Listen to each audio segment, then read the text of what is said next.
You are listening to The Only Constant, a podcast where we go beyond the usual discussions in technology and business and aim to explore more than explain. Join me for engaging discussions with a diverse range of global thought leaders as we seek to uncover new perspectives and insights in a free-flowing conversation. My guest today is Professor Karl J. Friston, and I am your host, Lasse Rindom.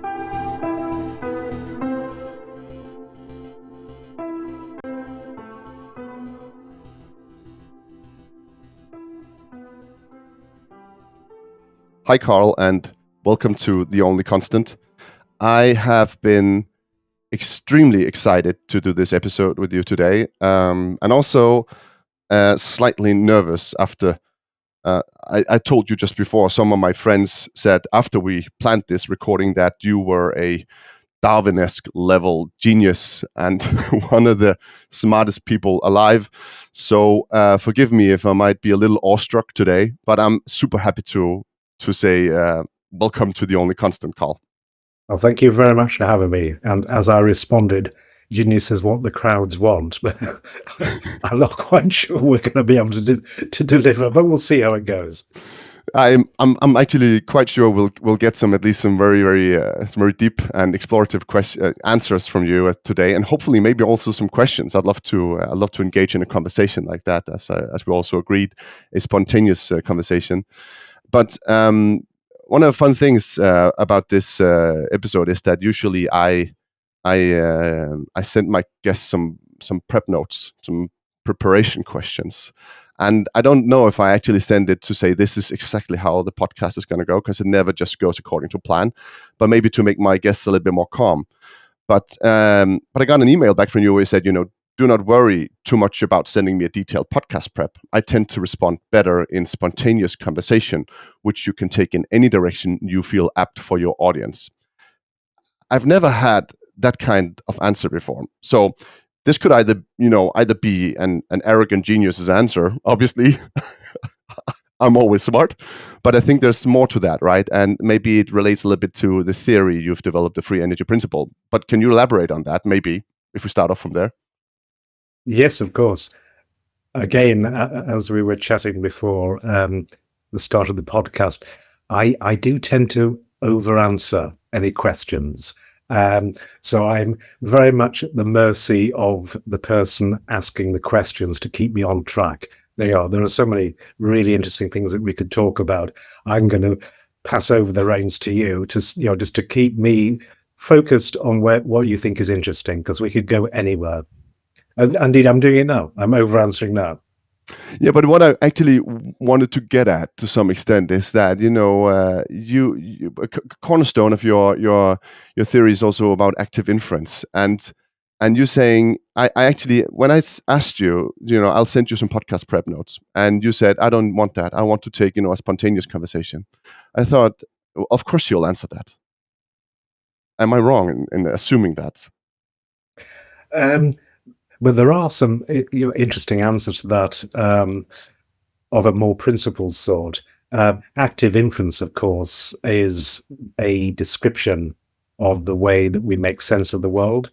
And one of its fundaments is sampling the world to resolve uncertainty, which is just an expression of the fact that we are curious creatures. So there is an inherent drive to exploration, and exploration of an epistemic sort. So in spontaneous conversation, that gives me the opportunity to enjoy that journey of exploration, as opposed to following a roadmap, which I already know about, and it's not going to, if you like, sate my curiosity. So, just giving you an answer that is consistent with the principles that emerge under the free energy principle, and an application of that, which is active inference. It would be the emphasis on uncertainty resolution, on us searching for those situations that afford the most epistemic gain, the gain of information. And to my mind, we spend most of our lives doing that. Indeed, that is exactly what we are doing now. So that's the way I enjoy these things, and that's the spontaneity that, very much like listening to music. Yeah. You, or listening to a joke, for example. If I knew the punchline, why would I listen to the setup? And of That's course, exactly I the think timing. Yeah, exactly. exactly. So we so the and this is I always think people say they get their best ideas when they're in conversation, right? I love to walk around in heavily wooded areas with my friends and discuss whatever, and then stuff sort of happens, right? Things come up in these conversations. Everything's not always planned, right? Writing is a different thing, but just walking around and having all the sensory impressions as well while we're talking and discussing things, and I just it just felt so. I just paused on it when I wrote it to you, and you were like, don't send me that. I'll rather have the spontaneous conversation." And I love that because that is exactly the explorative approach that I want to have on the podcast. So I just before we actually I went into this conversation, I thought about the non-equilibrium steady state, which is also a core part of your theory, and then I thought again, the only constant is, of course, change, and my podcast is called The Only Constant, but it is also. And I think Heraclitus says this a little bit later on. It is also that some things have to change to remain who they are. Mm. Like the river has to have a steady flow of water changing it to remain a river. And isn't this actually the core of the non-equilibrium steady state, and extremely instructive as well for change-resistant people and enterprises? Yeah, no, absolutely. So you can read this feature of self-organization at many different levels. So I'll start as a physicist, but then we'll come through to evolution and more sort of intuitive expressions of this. So I think you're absolutely right. I mean, one way you could summarize this is that 20th century physics was very much about equilibria, steady states at equilibria, things finding their free energy minimum and staying there. And of course, that's not really fit for purpose when trying to understand self-organization in complex systems. Certainly those kinds of systems that have some persistent aspect, that are autopoietic in the sense that they are self-sustaining and in some instances self-assembling. So what kind of physics would you look for? Well, then you're talking about the physics of non-equilibria, or technically the physics that describes the dynamics that underwrite a non-equilibrium, far from equilibrium steady state. And the definitive aspects of these kinds of steady states is exactly as you say. It is, you have to keep on moving, you have to keep on changing in order to stay in the same characteristic set of states. So technically a pullback attractor or attracting set of states, the kind of states that characterize the thing that I am. So I am me in virtue of being limited to a certain number of states I could be. But at the same time, I am obliged to be itinerant. I'm wandering through different states as I'm talking physiologically, emotionally, at every level. I'm constantly changing, but changing in a way that restricts me to a small number of all possible states that I could be in. So another expression of that mathematically would be breaking detailed balance. Another expression of that, which is almost mathematically equivalent, is beautifully exemplified by a notion of a river. So the swirls and the turbulence that you get in a river is exactly that kind of dynamic that you wouldn't see in a thermodynamic equilibrium, but you would see in a system, an open system that was breaking detailed balance, that had this sort of solenoidal aspect to it. It was always on the move. Perhaps more intuitively, Alice in Wonderland, Red Queen dynamics. I've got to keep on running to stay still. This is exactly the evolutionary perspective that, in order to maintain yourself within some viable range of states, you've got to keep moving. It is exactly that itinerancy that the dynamics of non-equilibrium steady states is trying to chase and trying to characterize. And in fact, that is exactly the starting point, or at least the ambition of the free energy principle. Is just, well, if this system is self-organizing in a way that maintains itself in some characteristic state, and yet at the same time is open to the rest of the universe that can be very capricious, can be keep featuring all sorts of stochastic chaos and random fluctuations. What must it do? How must it flow in order to preserve itself within these characteristic states or attracting set of states? But maybe I'm also taking this a little bit further out now, because what this invariably made me think of was the way I understand existential psychology or humanistic psychology. And this might be a detour from from the enterprise and AI and everything, but there is this, and it's something I've applied a lot in my personal life, but also in the way I approach enterprises and companies and everything. Is that that there was this, I dare say, Freudian focus on the hero as someone who was without disease, right? Like the equilibrium, the dead equilibrium to some extent, Whereas the existential humanistic psychology focused more on the hero or the well person, not the hero, but the non-sick person as someone who was dynamic and always changing and evolving, being something more than he could be, and getting better, right? And isn't this also, to some extent, for enterprises and companies and societies and everyone, that we should not necessarily look at just the fault lines? We look at the fault lines. What problems do we have? Them? If we try to root out all the problems, we'll end up in some kind of closed up, and I don't know, echo chamber, talking about what we already know, instead of necessarily evolving and exploring the world, and conquering the world, right? Absolutely. I mean, that's a lovely example of this, technically the solenoidal flow. So solenoidal just means going around effectively in circles of a certain kind.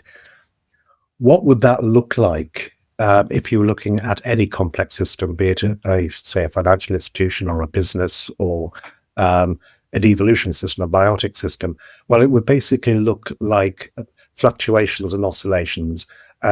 So the characteristic of the flows, the dynamics of these kinds of systems, is that they always keep revisiting states, literally points in state space, or the neighborhood of states that they were once in. But to do that, they have to circulate in a solenoidal fashion through all of these states. Again, this notion of I have to keep moving to stay to keep still. You can almost invoke this kind of strange loop here.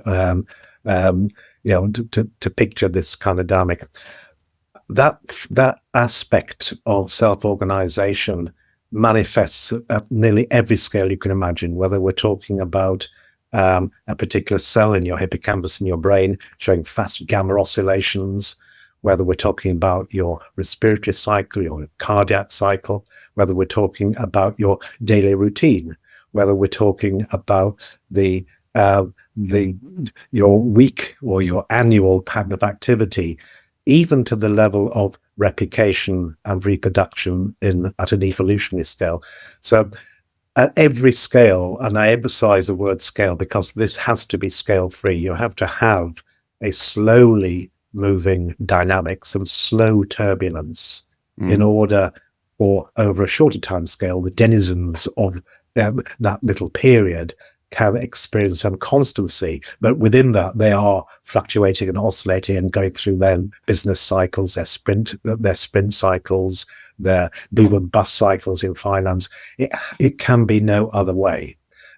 So what the ensuing picture now is that you've got these constant changes of this solenoidal biotic sort that are contextualized by an environment, usually co-constructed, that is doing the same kind of thing in a scale-free fashion, but a little bit more slowly, and so on and so forth. And you can even think, imagine that this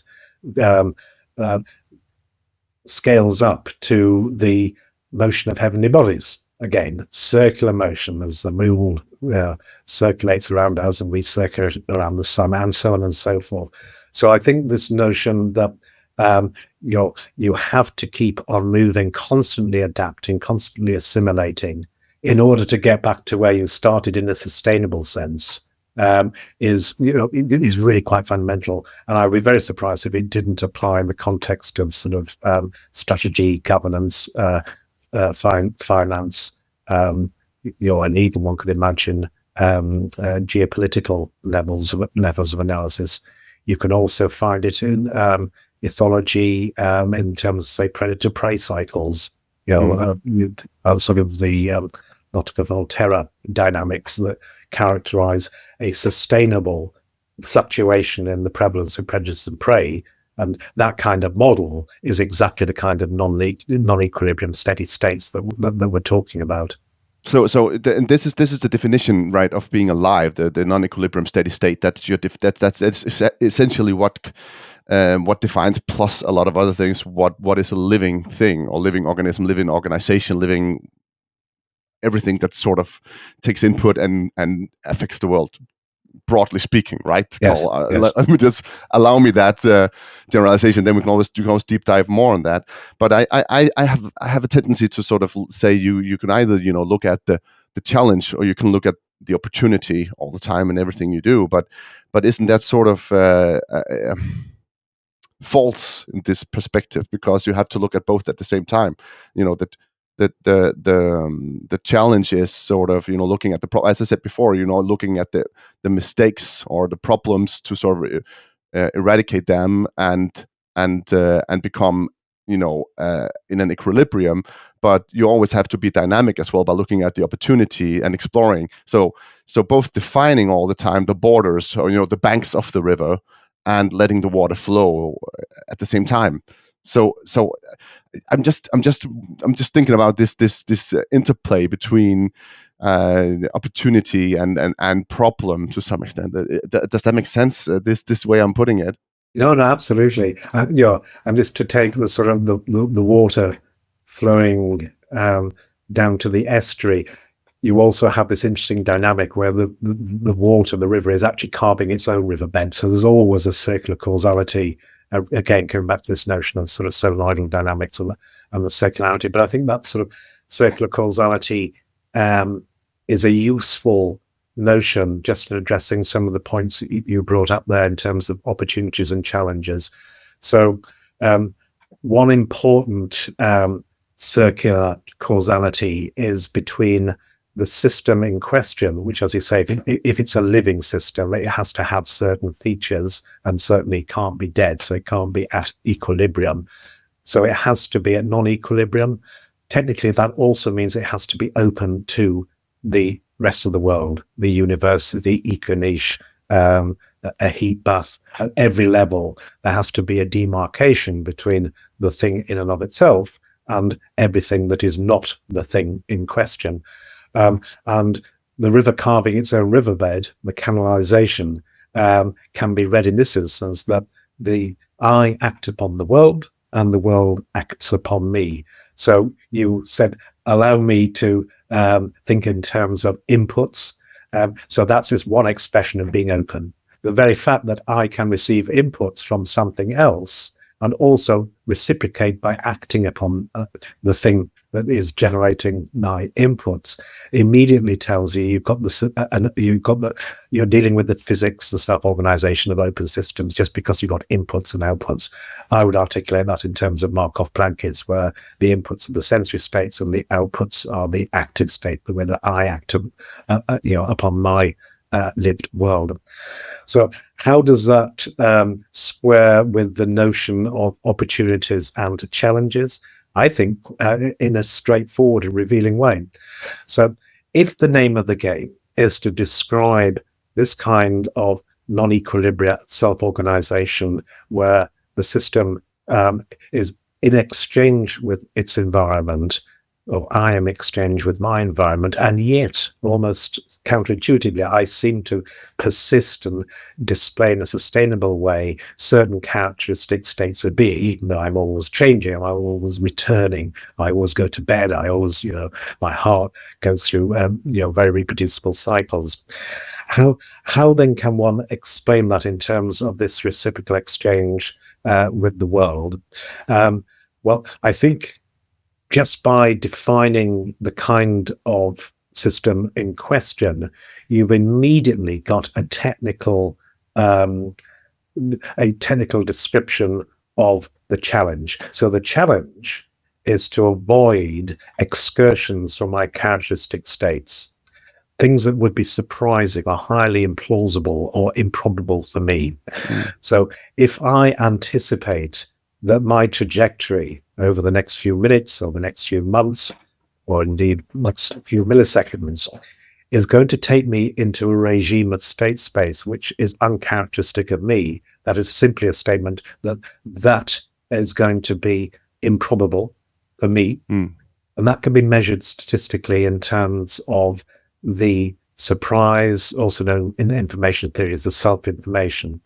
So the challenge is to avoid surprising outcomes. And much of the understanding of things like active inference rests upon just reducing everything to avoiding challenges or meeting the challenge of avoiding surprising, highly unlikely states of being. So is that what we're doing when we I have a master in history, and today I work with AI. So there's some weird bridges in there somewhere. But for me, it's always I've had this in a hype market. I tend to sort of always go back to stability because I think that historically I think that is the most important aspect of societies in general, right? But is stability for an organization then, and for a society or for whatever's happening, is that we sort of socially constructed in a huge number of people so that we can make it, share a prediction with as many as possible so that we will have as little surprising as possible? Is that what's going on? Is that the stability then, that we have sort of stability in because of numbers, because of how many believe, Volvo is stable because we all believe Volvo is this type of car? Yes. Yeah, and I think that angle actually speaks to the next level of the of what it would look like, or how you describe these kinds of systems. I mean, you've immediately sort of jumped to sort of the high end applications of these principles, which of course is, if my world is actually constituted by things like me, then that's a very special kind of world. So we're not talking about an artifact in an environment of an arbitrary sort. We're talking about artifacts, things, people. We could be talking about cells, but the cells live in an environment, a niche of other cells. I live in a niche, an environment, a world of other people. States live within an environment of other states and other nations. So that brings to fore what it would look like for all the constituents of an ensemble of cells, people, or populations to minimize their surprise. And I think you hit the nail on the head when you say, well, one way of doing that would be to make ourselves mutually predictable. And how will we do that? Well, we have to sing from the same hymn sheet. Technically, we have to use the same kind of generative model. So I'm using generative model here in exactly the sense that you would use it in generative AI. Yeah, we have the same, maybe we have the same systems of the world that we're sort of generating the world or this conversation based on, right? That's what you're saying, well, right? Having a conversation, I think, in itself is quite remarkable, because that also speaks to our ability to communicate and to share and broadcast our beliefs. But that can only be done if we have a shared narrative, a shared world model that it co-constructed together. And then you can sort of get into the world of niche construction, and particularly cultural niche construction, evolutionary psychological or views of the properties that constitute a self-organizing society. But I simply have to ask you one question, Karl, based on this and this whole stability thing, and if we say multiple different systems or way people constitute, we share the predictions, and then we create stability for organizations, societies, and so on. In Denmark, we some years back established a disruption council, a national disruption council, to prepare us for disruption. And my question here, and I don't know if you've been asked this before, so and I just wrote it down. But is it possible to prepare yourself for disruption or disrupt yourself, if as an organization? If we all share the same beliefs and we sit down and say, "Oh, let us now agree to change our beliefs," without anything happening to us, but just because we're sitting here complacently rich and thinking maybe we should be something different than just complacently rich. To get what I'm getting at, Oh no, absolutely. can you Yeah, disrupt yourself? yeah. Well, so that situation, I'm getting bored with being completely rich, is just a description of a steady state that is an equilibrium, which is being dead bored in this instance. So we now come back to where we started, which is the drive, the curiosity, the drive for that to respond to those epistemic affordances. And that immediately takes us into the realm of if we are if we're seeking an explanation for how we do attain these this stability. I've been using the word sustainability, but we could use stability as exactly the same semantic here. You could also say sustainability. Makes sense. If this is my ambition, in fact, as a theorist, I'd actually put it the other way around.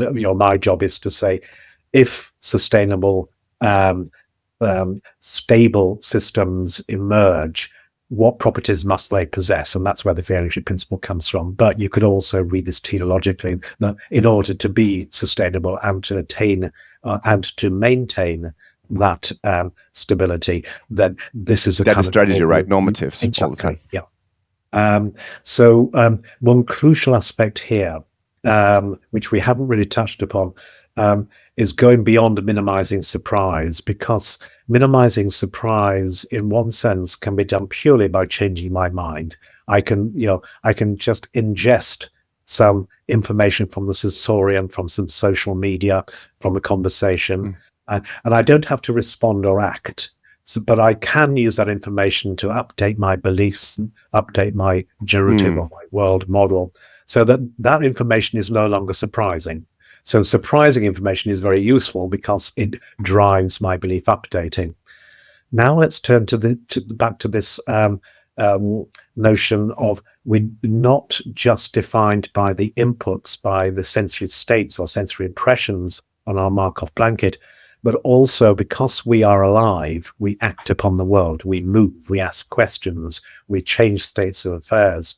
Now, what would it mean then in order to minimize surprise in the context of choosing the right thing to do next, to decide, to make a decision under uncertainty, to act in a particular way?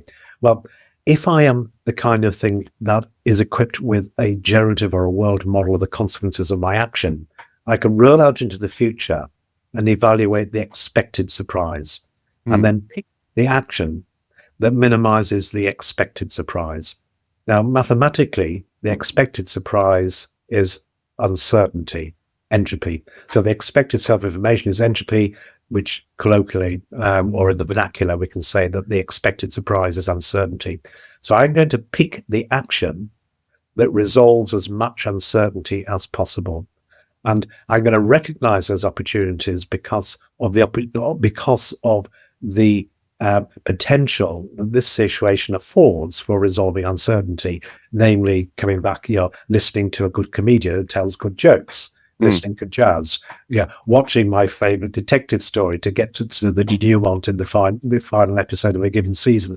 These are all things that have this incredible epistemic allure, just because I am the kind of thing that acts or chooses, makes choices, selects certain kinds of evidence out there that resolves as much uncertainty as possible. So I would imagine creating a council of disruption is exactly a manifestation of that at a cultural or societal or organizational level that reflects our inevitable ability to plan and look into the future, to evaluate the expected surprise that would ensue if we adopted this course of action or that course of action in this context. I really love this, and this will become one of my new favorite,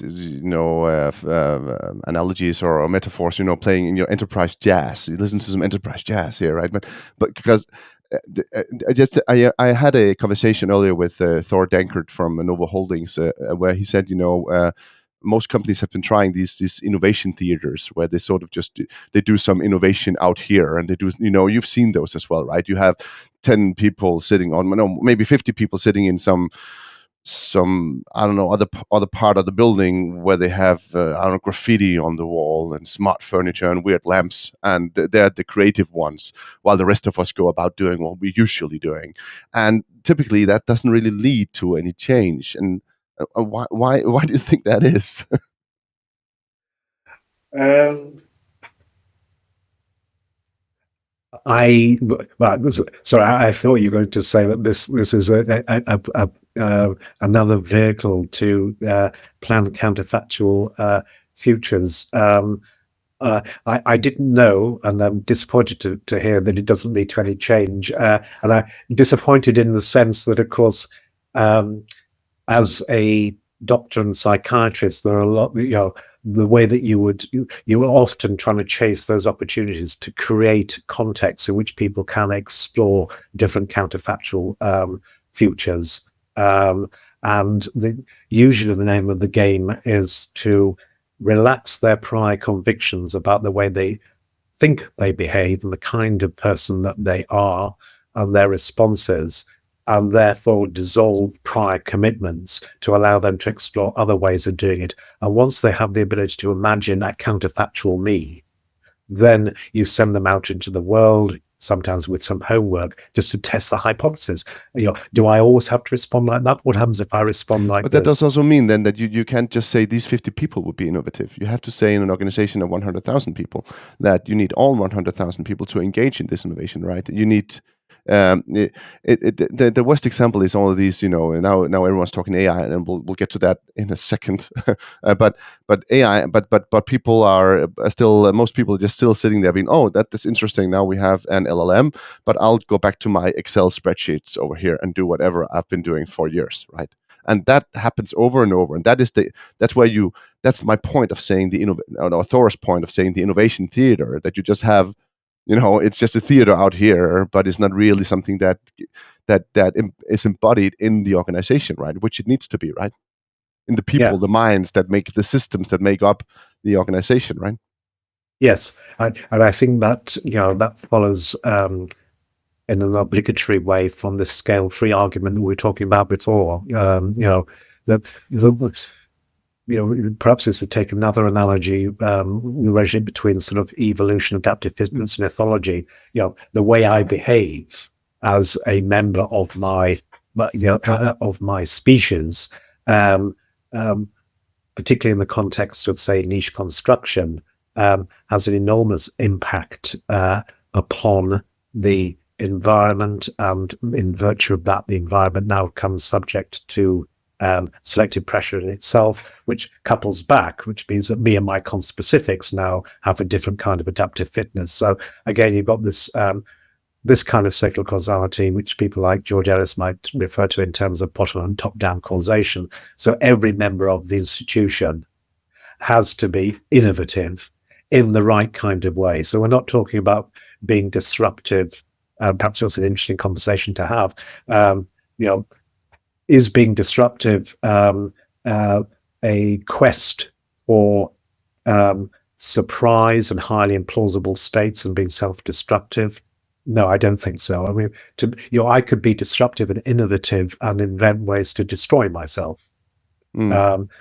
Is that the kind of disruption we're talking about? I don't think so. I think the kind of disruption we're talking about is putting myself in opportunities to learn more about the world.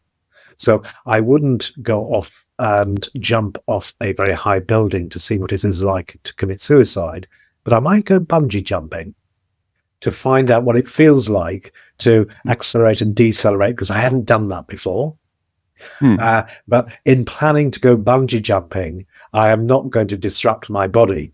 I'm going to learn more about. So, I think the notion of disruption in this instance is really more about sustainable ways of responding sometimes to change that is imposed upon us, or to explore potential ways of responding and exploring a situation that we have yet to actually experience or commit to.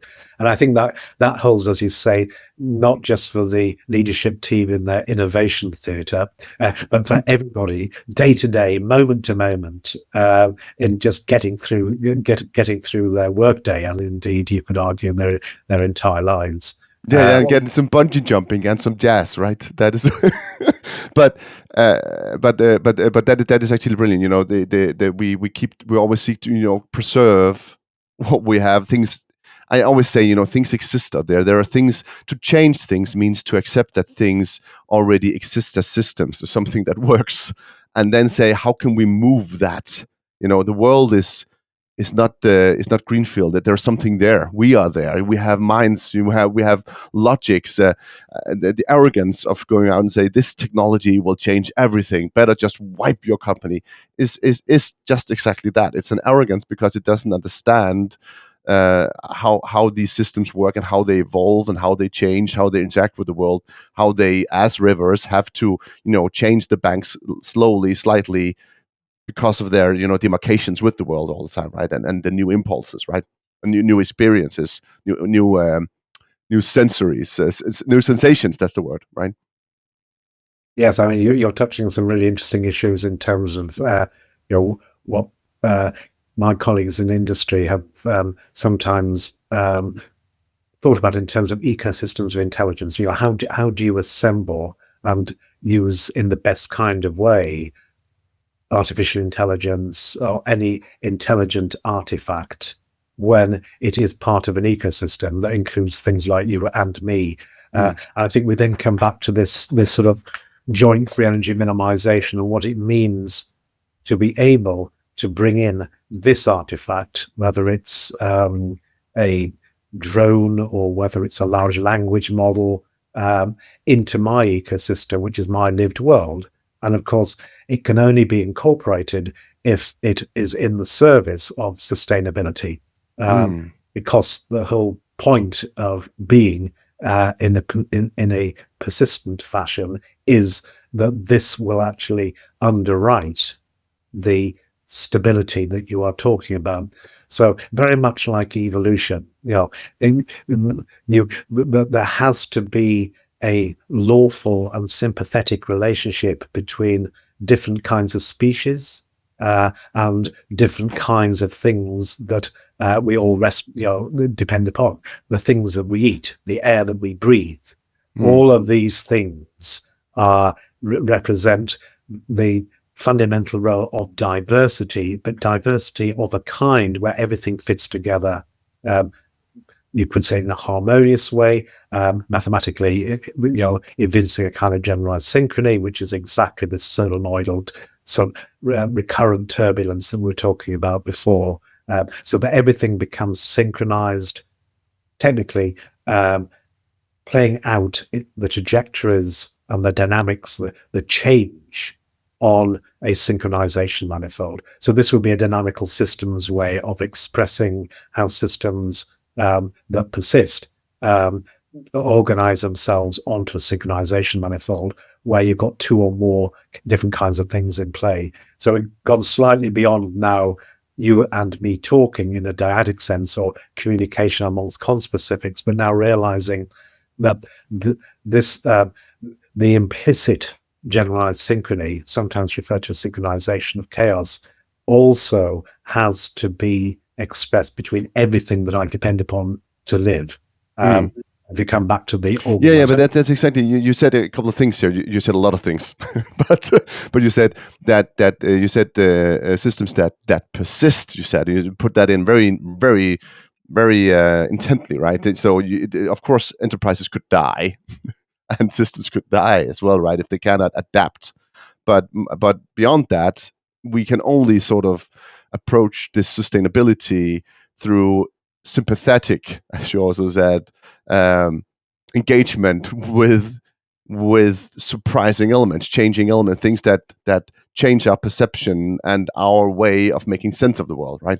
So this sympathetic, I think that is just brilliantly put, if I understand it correctly, what you just said.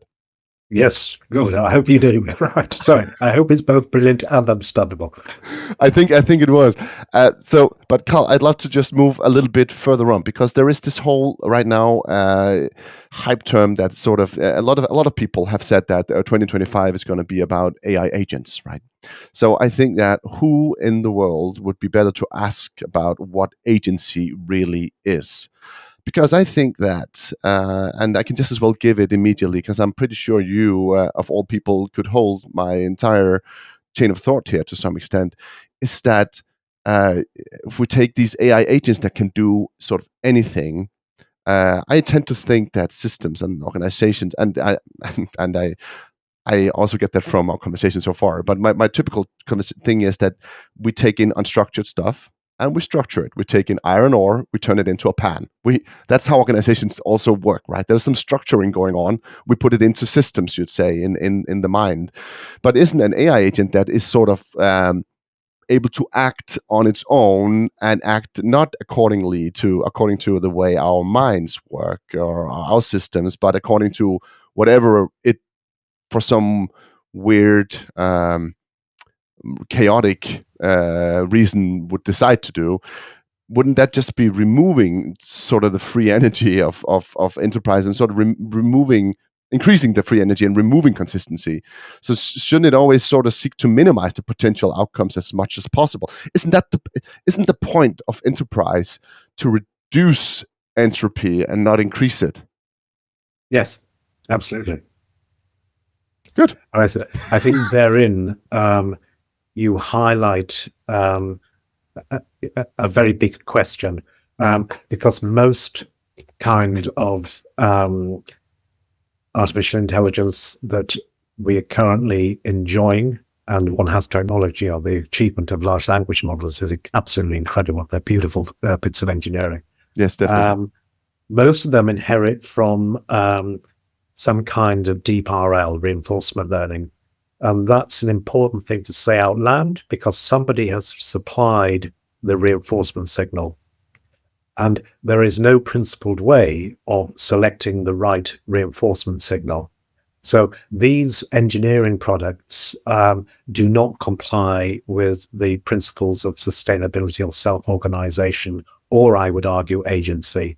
So the whole point of free energy principle in this application, active inference, is that it tells you in a first principle way what the right kind of behavior is. So first of all, they are self-learning, and that's important, and it's almost commonsensical. If the way that I choose my behavior is to avoid expected surprise, I can do that in one of two ways. I can do that by minimizing my uncertainty, by listening to the right people, by communicating with the right educators or authorities, by selecting the right TV news channel. I can reduce my uncertainty in exactly the spirit of being curious. I can also avoid surprises of the kind that we're talking about that represent the challenges, being in very surprising states, being very hungry, very poor, very lonely, being very cold. So these are all surprising states of being in, and I will plan to avoid those kinds of states. So there are two aspects to the way that we make decisions. One is effectively a purely epistemic aspect, supplying the epistemic affordance of doing this or that. And the other one is a much more pragmatic one that could be read in terms of rewards and punishments, but they are rewards and punishments that are private to me. You can't prescribe my rewards and punishments. It's my homeostasis. It's me that determines what is surprising, not you. And furthermore, of course, because part of the incentive, because part of the goodness of any agent's choice or behavior depends upon what it currently believes. Because in order to understand how much information I will gain from making this move or this query or mining this database, I have to know what I currently don't know. I have to represent my own beliefs in order to evaluate the epistemic affordance. Know what you don't know. Oh, that's exactly. Interesting. Yeah. And you can't write that down. Somebody else can't write that down. That's private to me because only I know what I don't know. So you have a very, very different now, if you like, calculus or mechanics of how to behave that cannot be written down or addressed or reproduced using reinforcement learning. And I think that's possibly what you're referring to, or people are referring to when they're talking about authentic agency in artificial intelligence, that an artificial intelligence would now, first of all, know what it didn't know. So first of all, it has to represent uncertainty, and very few of these machines do actually represent uncertainty. But that would be the first move. And also has to have a model. They never know what they do not know. They always think they know, right? Right. Okay. I have to confess, I'm a large language model virgin, so I don't use it very much. But I've heard some great stories. Yeah, you have heard these things, right? We'll just say, yeah, I know. Yes, of course, this is the answer. No, that's not the answer. Oh, sorry, of course, but this is then the answer. So it's a mansplainer GPT, I sometimes call it. It always tends to have an answer, right? Sorry. Yeah, sorry, go on. You have to know what I do not know, yes? No, I like that. My wife will also like that. Okay. Yes. So, I guess what I'm doing, I'm sort of you have your question at the forefront of my mind, which I suspect is, what is an agent? What is authentic agency, and what will be required to put that kind of agency into an artificial or some kind of artifact? And just thinking about agency as selecting the next thing to do tells you immediately that, first of all, the agent has to have a world model, not just of the consequences of its action, but also of the future, in the sense that in order to, if you roll out into the future and consider counterfactual outcomes conditioned upon any particular choice or action, necessarily you now have to have a world model or generative model of the future that enables you to rehearse in your disruption theatre or innovation theatre, but in your head, rehearse the consequences of different actions. So we're talking about quite a special kind of system here. So we've moved beyond a thermostat, we've moved beyond a large language model, we've moved beyond a what's governor, we've moved beyond possibly a virus and possibly many small insects. We're now talking about very special kinds of systems that can entertain different futures, and crucially, different futures that I have to select among depending upon what I do. And I think that is definitive of an agent. And there are only a small number of artifacts, I think, in the universe that have that degree of complexity and authentic agency. And that immediately tells you you're going to need to put uncertainty quantification or representation of uncertainty into, say, transformer architectures. There are baby steps taken in Bayesian RL, for example, because the very Bayesian aspect entails a representation of uncertainty or unknowns in terms of Bayesian probability distributions or conditional probability distributions. But the problem with Bayesian RL is it's still predicated on reinforcement learning. So you'd have to equip that with some information gain, some intrinsic motivation. Once you do that, then you end up with active inference. So we need to get motivation. And what else did you say? Just to repeat that. We need motivation and...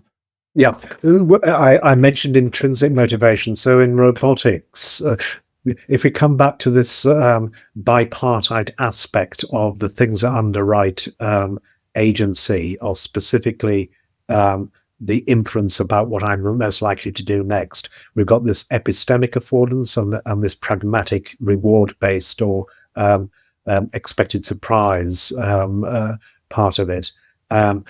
In robotics, the focus is very much on the epistemic part of it, the information.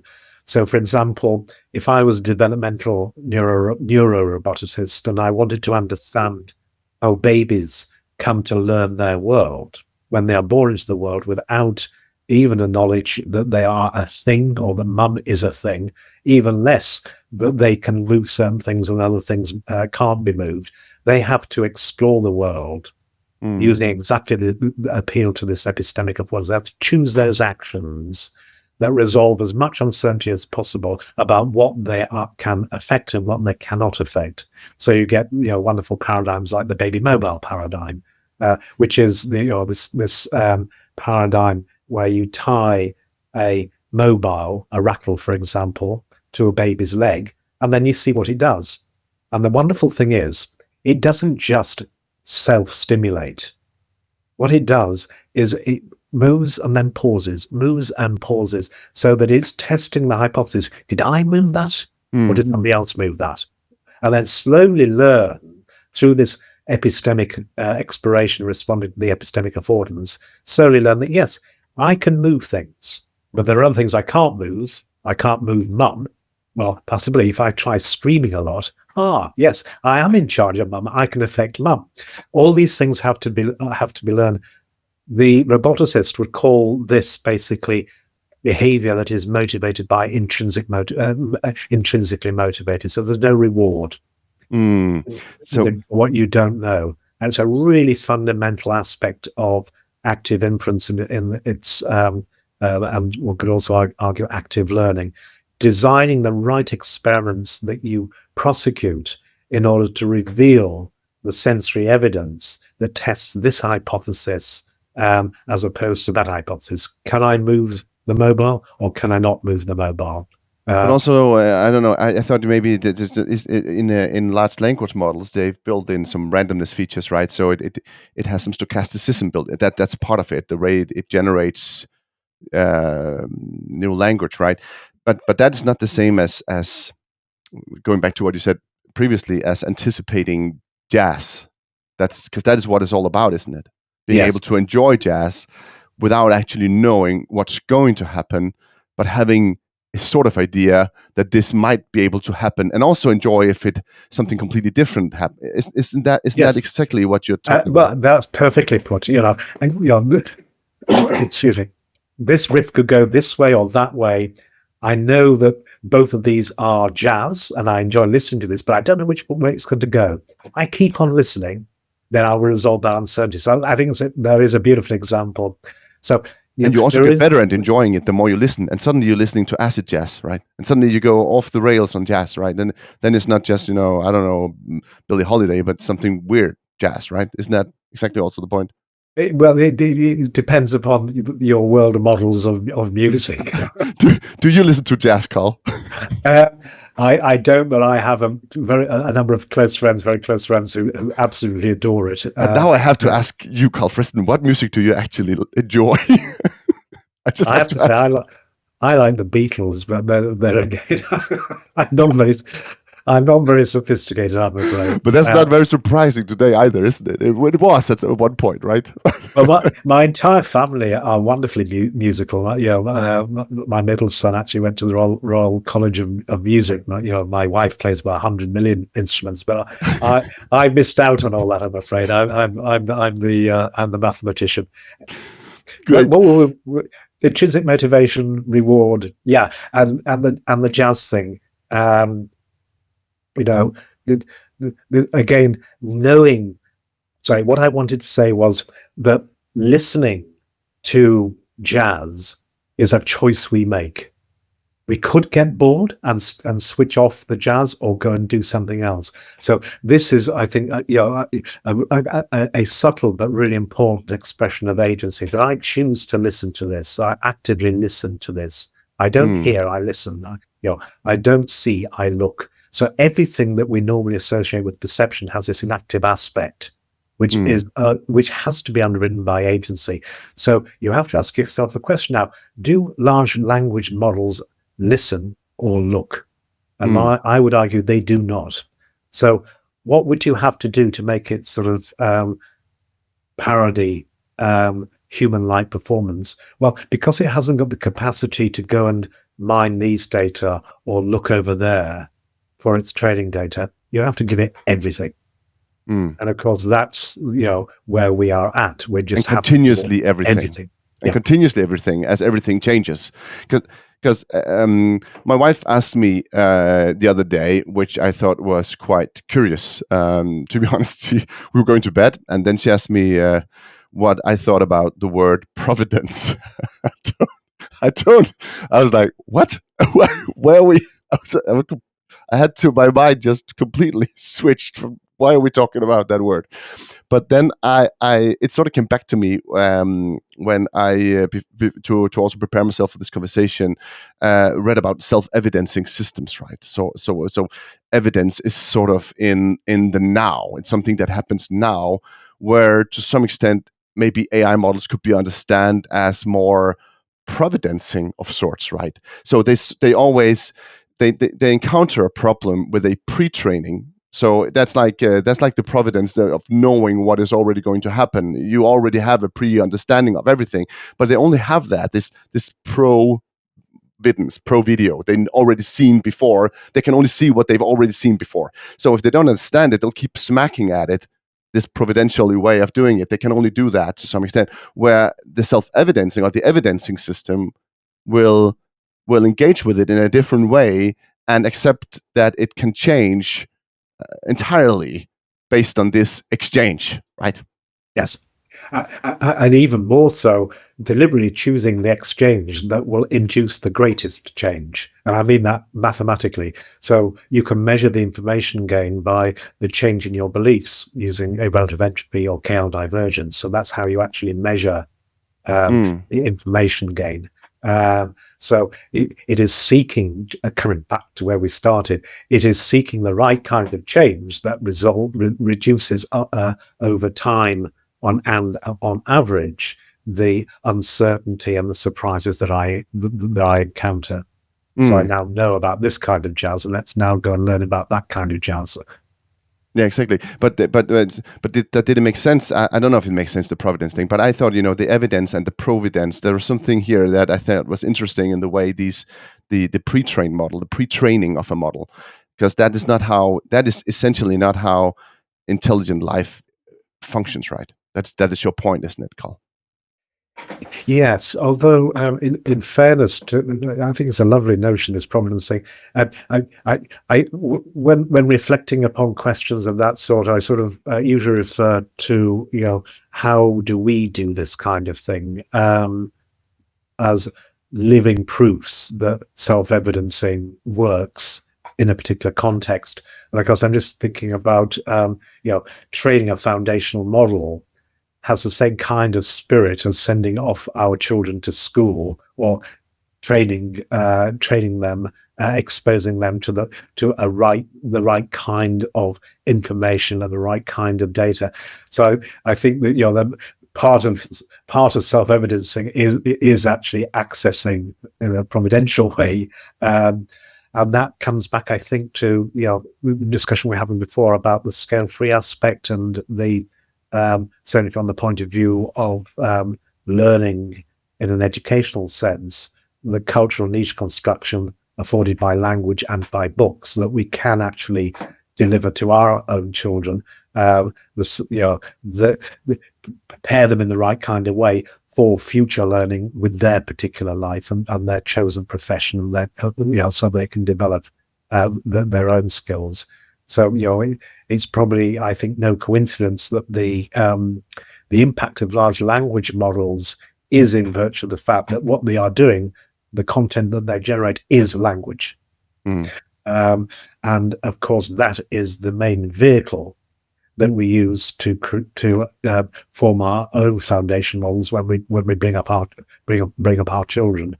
But when you've done that, that's when I think the game stops, because you're really trying to teach your children to be curious, to be good scientists, effectively. And what is a good scientist?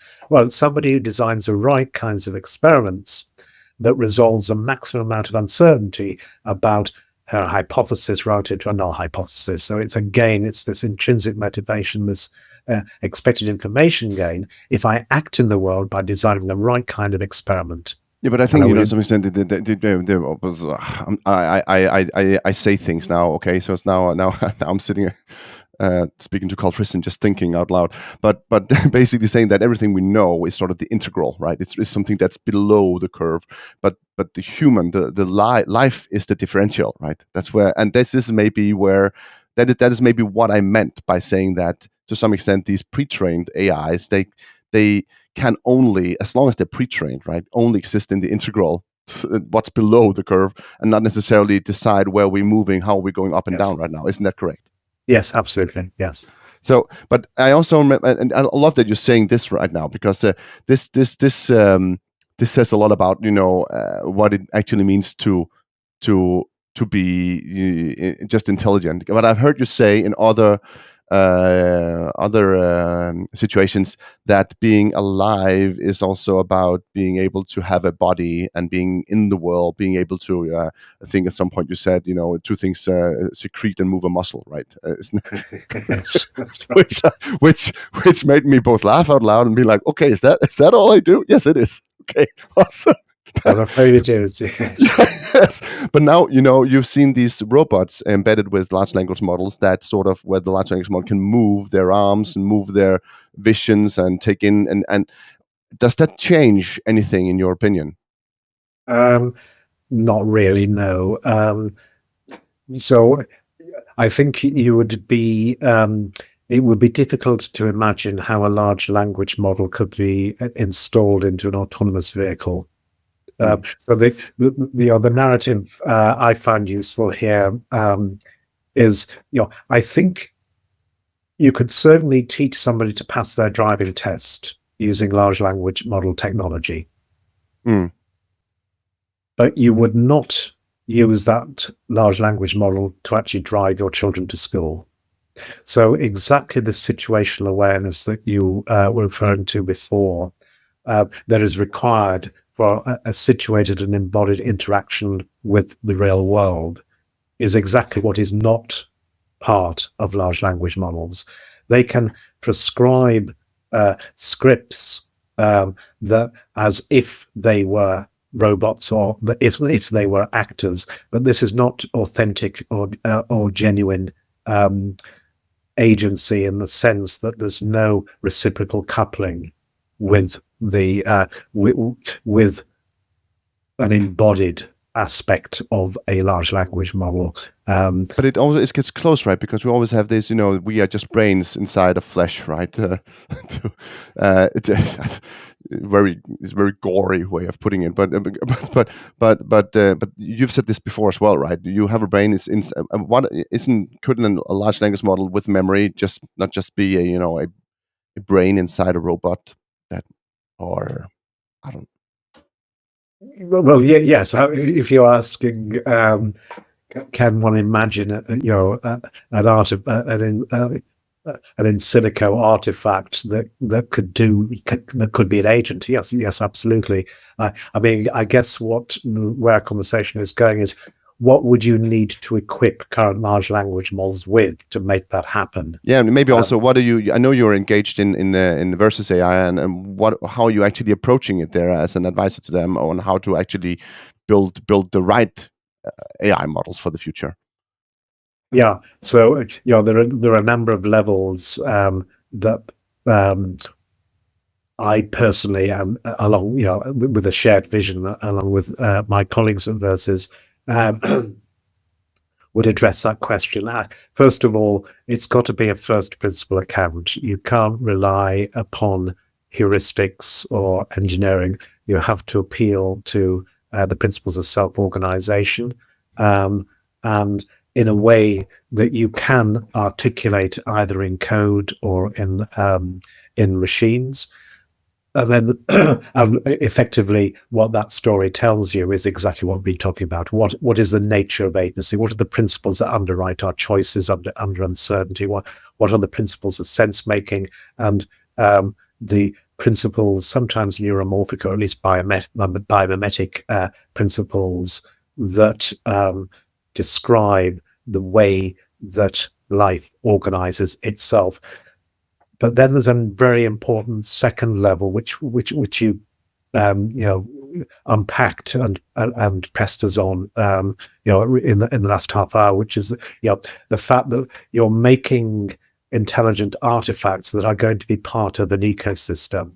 So that's absolutely crucial. So you have to ask yourself quite deep questions about the nature of what is good behavior, what is useful behavior. because it has to fit within an ecosystem. That ecosystem could be a user, it could be a smart city, and there are certain requirements that then present themselves when thinking about the mathematical principles of self-organizing amongst a whole ensemble of different kinds of agents, some of which could be human users, other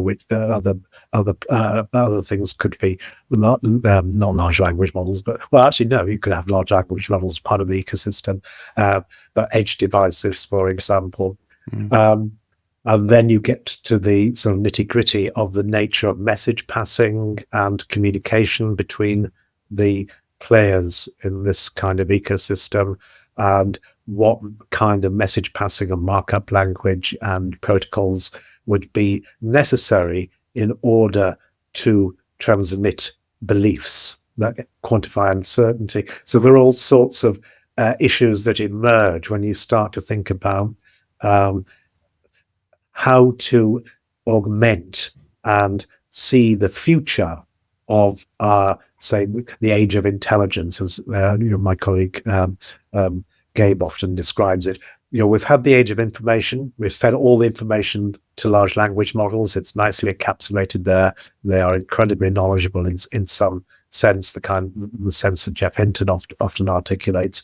But that is, that age of information, I suspect, is coming to an end, and now we're entering the age of true intelligence, which will require some kind of agency. And so if 2025 is going to be a year that's focusing on agency, then I think, then you could also describe that as a focus on intelligent behavior, sentient behavior, active inference. So the action is important, and the action now becomes, if you like, a definitive aspect of things that have bodies and that can move.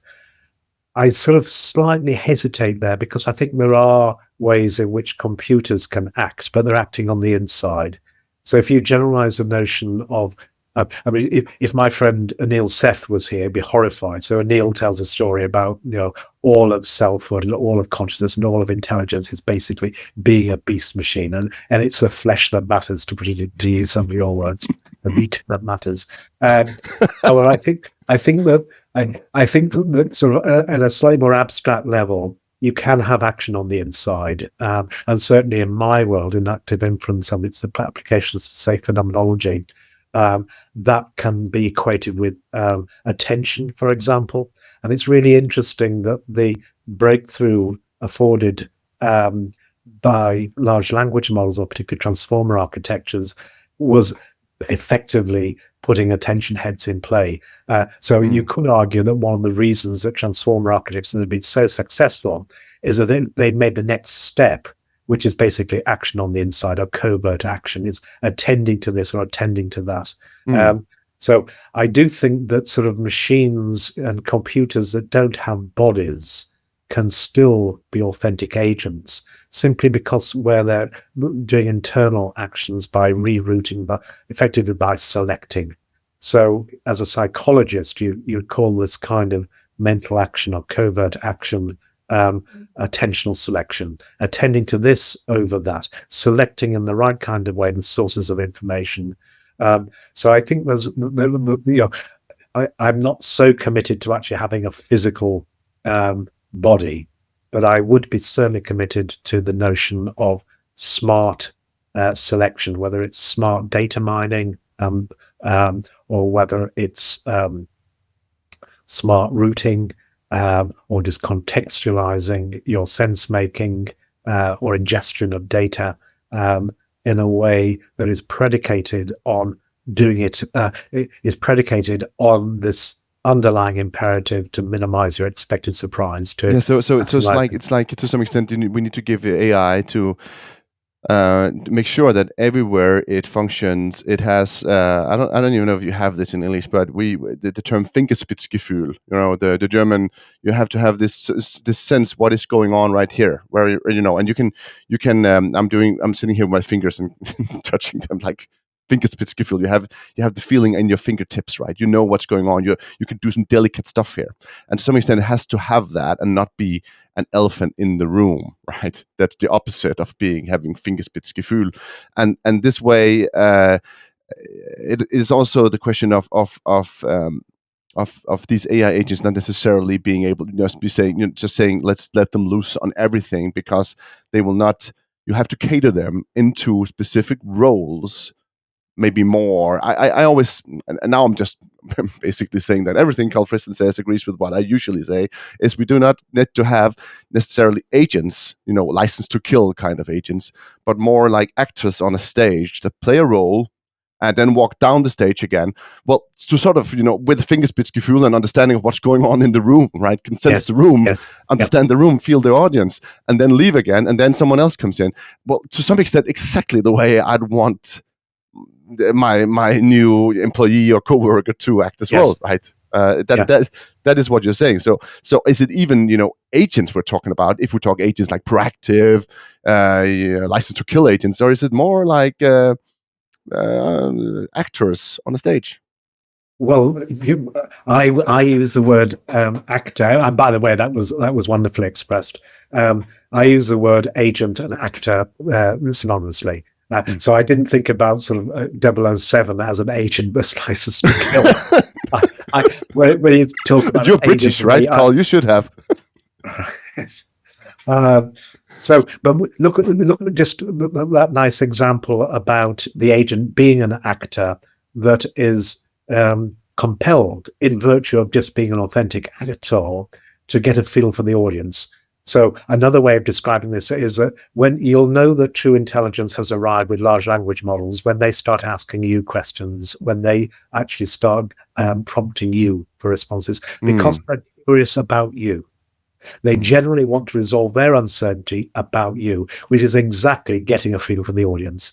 So again, we come back to this this epistemic part of the things, the imperatives for optimal behavior in an ecosystem, in surviving, in attaining that kind of stability, that sustainable stability that one gets from the physics of self-organization.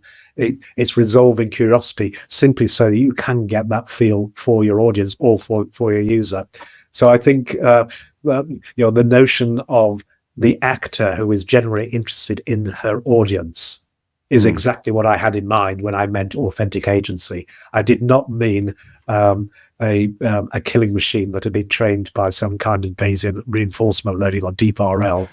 That's just not No, but I thought it was interesting to say, because you just said just before, right? You were very focused on, when you mentioned active inference and something they needed to do. You were very focused on the ability to act in the world, right, and do things. But for me, I think that for large language models is turning out to be relatively simple. If act can be different things, but if you give it access to all the endpoints of your financial system, it will be able to act a lot in that system. I can assure you, it will do things, but more about the learning aspect. I think that is sometimes the tricky part, that it learns and what it will learn if you make a mechanism for learning, right? That is where it becomes difficult, because active inference is both about learning and planning, right? It's both about taking new knowledge in and at the same time interacting with your environment in a way that is appropriate, with Fingerspitzengefühl, right? So you said, acting and doing things. So I just wanted to say, but is that all there is to it? That's not, then you'll just have someone, changing the world without any kind of ecosystem respect, right? Yeah. I mean, one way of understanding the distinction between a reinforcement learning engineered kind of artifact and the kinds of intelligence that one would expect to emerge under the free energy principle, active inference, is its job is to maximize its adaptive fitness or minimize its variational free energy in relation to the things that it exchanges with. So we come back to this fundamental definition of a thing in relation to its input, subject, and its outputs. And of course, in this context, these inputs and outputs are defined by the things with which it interacts. So by definition, the variational free energy is a measure of how well that artifact, that agent, fits into its ecosystem or into its niche. So there is no reward function. It is a measure of how well this thing fits in this context, where the context is the user or the institution or the vertical application domain, or something. So it's always externally evidenced. It's not self-evidencing. Precisely. And mathematically, what that means is, well, that has an important consequence, because if it's the case that adaptive fitness is literally the fit to your world that is scored by the variational free energy, then you know immediately a lot about what you have to equip artificial intelligence with, simply because the free energy is a function of the inputs. Remember your sensations right at the beginning, and your beliefs about the causes of those inputs. So you need to give it inherent motivations. Is that the point? Yes. That sounds so dystopian sci-fi, doesn't it? What it wants. And maybe that doesn't even make sense, right? To even give it something it wants, right? Because right now it's just a servant. I always say that no matter how much we automate, we just move up a fractal in the demand cycle, and we will always be the ones demanding. I've quoted this many times that in the Bible, God created the entire world, right? But then He told us to give name to it and say what is the value of things, and making a system the same way, an AGI or something like that, is essentially to say, okay, please, system, now it's your turn to name what is valuable, and you can't really ask a rock to do that, can you, Karl? Yeah. Absolutely. And that also leads me to a question I really wanted to just get your we've talked about AGI, or the world has talked about AGI, and no one's really defined it. But now they're also talking about ASI, artificial superintelligence. But isn't AGI, general intelligence, all we could all sort of seek to aspire to? Because there'll always be this, you can never know the world restlessly, can you? Yes, I sometimes get a bit confused by terms like superintelligence and AGI, as do many people, because I think people read it in very different ways. So OpenAI has been definition. You have to approach it like it's playing jazz, Karl. I'll be happy with that one.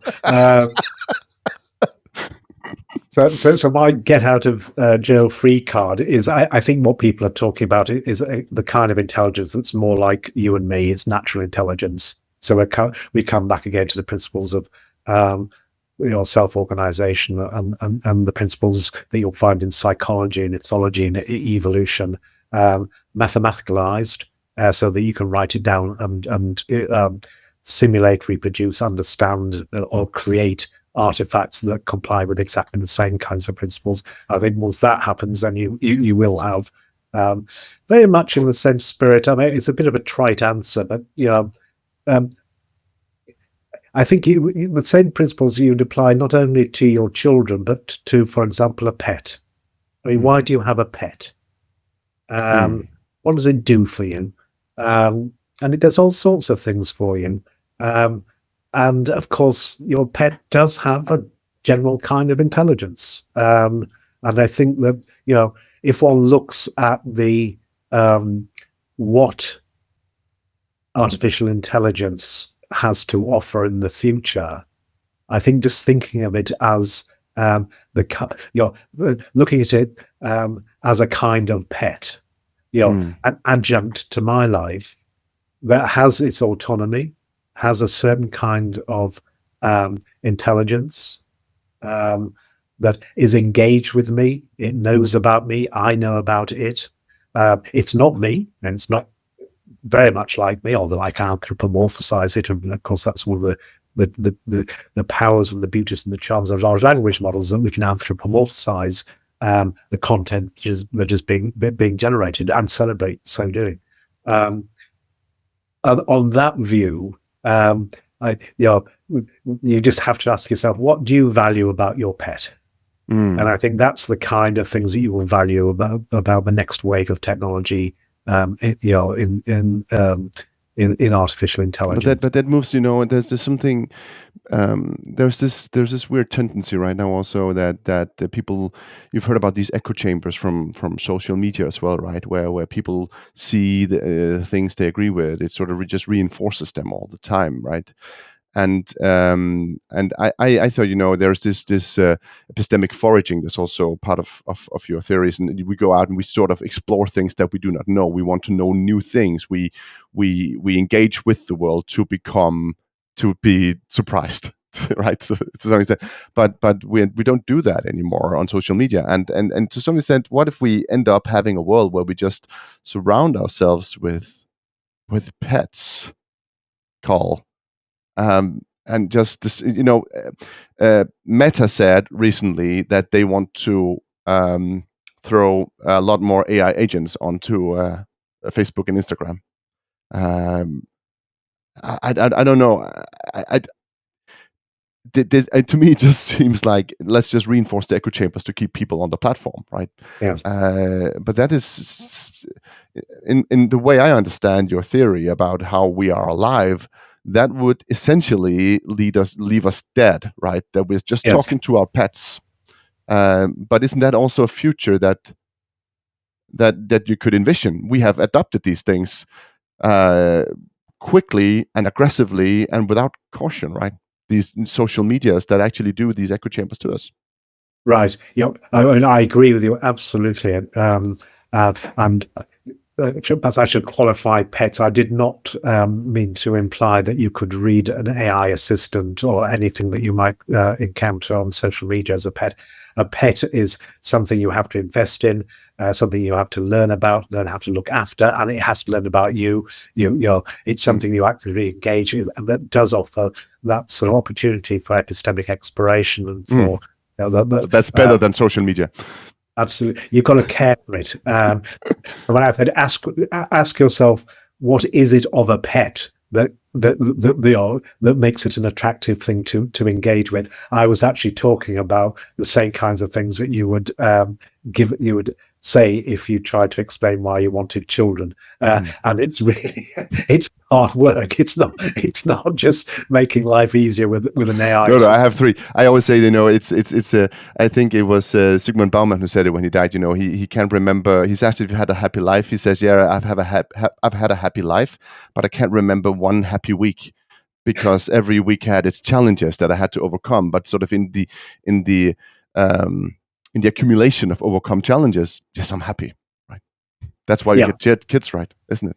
We're back to Red Queen dynamics. You've got to keep on moving. Yes, exactly. No, but these echo chambers, right? I think. Yeah, I think that's a really important.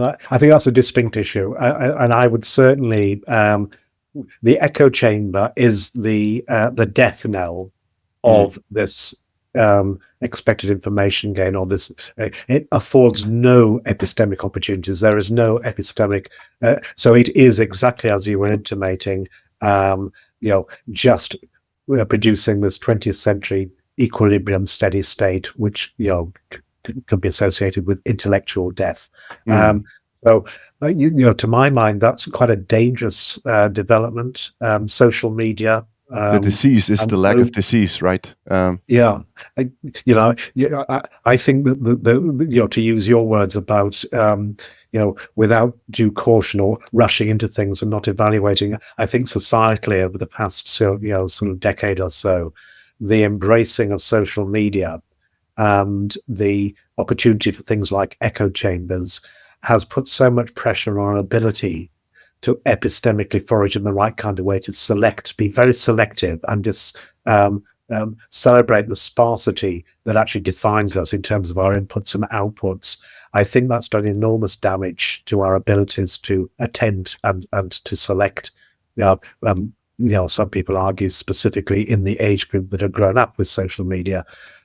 So I think the over-connectivity of social media is a very dangerous thing.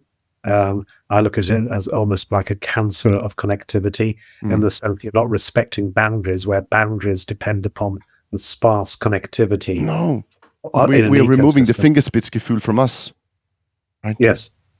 Oh, becoming elephants in the room because we expect to be reinforced. We don't meet things. We don't learn to listen to jazz. Yes. So, Karl, you where do you, Karl Friston, see the world in 10 years? Give me a dystopian future and a utopian future. Now I'm testing your inference here and seeing what you come up with. My counterfactual planning, my role models. How do you predict your prediction? That is exactly. Oh well, the prediction would obviously be of a more utopian kind. I am part of a scale-free system that will certainly show interesting fluctuations over the forthcoming decade or so. Both from the point of view of my personal life, but also I think sort of geopolitically and in terms of climate change, that will feature lots of fluctuations. The itinerancy that does characterize self-organizing systems, and we will see that at every level. But because that system has demonstrated a certain persistence, and just because it has that scale-free aspect, I rest comfortably in the knowledge that there is a scale above me which is not, which cannot by definition change too quickly. So I think we're all going to be around. We are going to be basically using our ability to empathize and to sympathize, to use words that we have previously discussed, to resolve uncertainty about each other's. And I suspect what will happen, there will be a rebound to this over-connectivity and globalization. I suspect there will be the deglobalization and emphasizing the sparsity and the selectivity of our exchanges will be seen as a good thing. And that will go away and it'll be replaced by enthusiasm for connectivity. It will, yeah, of course. It will just go around in circles as it dialectics. should. Yes, exactly. Yes. So, but the utopian one, maybe that's what we talked about before. The death in connectivity or the cancer on connectivity. Would that be the dystopian focus? Yeah. The dystopian one is when you irreversibly leave your attracting set. And technically from a dynamical systems perspective, that exponential divergence of trajectories means it could all collapse. So that would basically be technically you can look at this as something called oscillator death. The loss of this solenoidal dynamics, which means we all go away basically. So then illustrated by the hockey stick climate change, and just imagine where that projects to into the future. Regime change in some of the more established democracies, nuclear war. These are all ways in which you could actually leave your attracting set. There's plenty of ways we could go dystopian, right? Meteors as well, or something like that. Yes. But my point being also that maybe we have these challenges over, big challenges, and if we are not able to engage them because we do not want to go beyond our own, we do not want to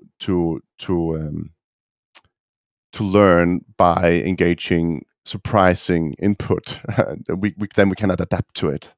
But we instead, stay in our own echo chambers and our own pre-understand. We just become locked in our own systems, right? That would be the fear, wouldn't it? That we don't rise to the new sensations. Yes. So we just increase the free energy and the chaos of the world. Yes. And that literally is a description of the dissipation and destruction and all those glorious horrible D words that would attend that dystopian outcome. And I don't want to end on this note. But Karl, this has been a terrific conversation, and I almost do not want to end it, but I feel like we have also now spoken for 1.5 hours. So I think I have to end it at some point, also out of respect for your time. But I as I mentioned to you, I have a final question I always ask my guests. And are you ready to answer that question? I will never be ready to answer that question, but out of courtesy, I'll give it a go. Okay. So, Karl, what is the only constant? Yeah, well, it's obviously change. I think we've established that. I'm going to give you a slightly facile answer, just because this is how I think about things. I'm going to give you a physicist's answer. I think the invariant that we're talking about is effectively the constant that is implicit in the principles of least action. That may sound trite, but it's a very important elemental notion that underwrites nearly all my theorizing and most of the physics that I know.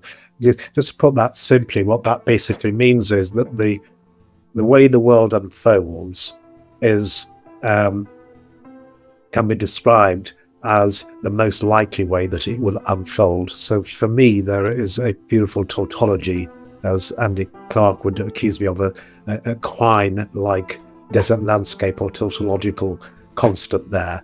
That we are exactly what we are because we are the kind of things that we are, and as such, we will follow our own paths of least action if we're allowed to do so. That is a brilliant answer, and I would have never guessed that Karl J. Friston would give me a tautology as an answer. But I also think it resonates with one of the previous answers that where it was a path dependency, right, Karl? There's some rhyme and reason to those two constants, right? Oh yes. If Richard Feynman would hear, he'd be nodding as well. Great. So, Karl Friston, thank you so much for being my guest today.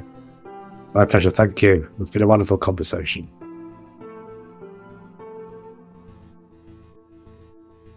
You've listened to The Only Constant, a podcast sponsored by Basico.